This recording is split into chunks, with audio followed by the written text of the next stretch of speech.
detector north. Milepost 91.4. No defects. Repeat, no defects.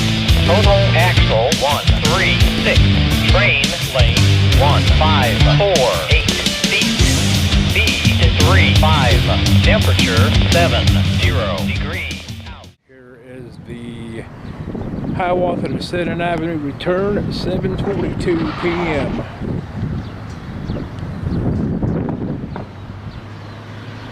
Skies would look like it could do something, so I'm glad that it's going to wrap up early.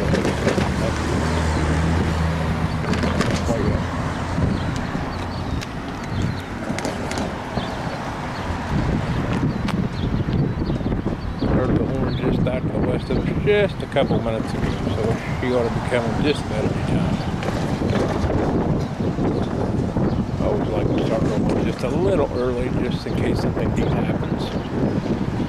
Give you guys a bird's eye view just as we see it here trackside each and every time.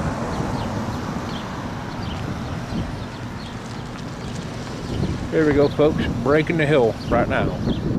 Once again, this will be the Hiawatha to Linton Avenue turn coming back northbound at 7:43 p.m. Enjoy, folks.